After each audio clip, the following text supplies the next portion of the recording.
महाराज जी, एक काम क्या भला है? कोई इस पे विजय पाना चाहता है तो कैसे पाए? इसकी कोई कमजोर नस है क्या? हाँ, राम चिंतन। जहां राम तहां काम नहीं, जहां काम नहीं राम। अगर राम राम कहोगे राधा राधा राधा राधा राधा राधा राधा, तो ये नष्ट हो जाएगा। ये भगवान के सुमिरन से नष्ट होता है।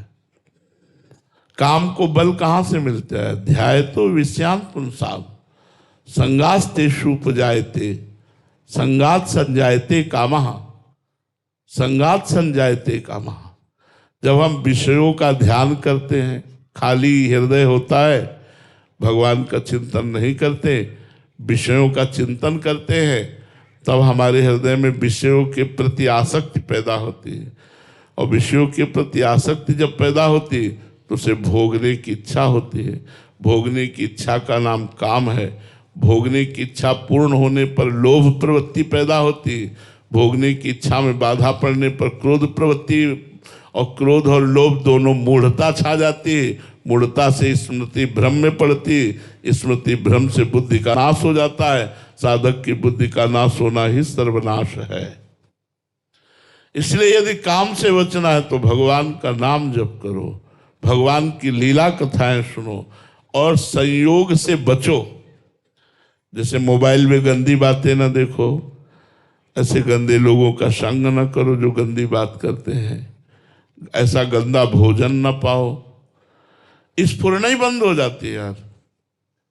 उसी हृदय को हमने देखा है काम से युक्त, और उसी हृदय को देखा है स्फुरना ही बंद हो जाती है। संकल्प विकल्प की तो बात जाने दो, स्फुरना ही बंद हो जाती है। पर नाम जप करते रहो, सत्संग करते रहो, पवित्र भोजन, पवित्र संग, कुसंग का त्याग करो। देखना सुनना बोलना ये कुसंग से ना हो। अगर कुसंग से देखना होगा, कुसंग से बोलना होगा, कुसंग से सुनना होगा, तो भी काम पिंड नहीं छोड़ेगा। उसको रास्ता मत दीजिए। उसका श्रवण न हो, उसका दर्शन न हो, उसकी वार्ता न हो, उसका चिंतन न हो, तो भगवान का श्रवण कथन चिंतन हो, बढ़िया मंगलमय हो जाएगा। यही रास्ता है काम विजयी होने का, यही रास्ता है।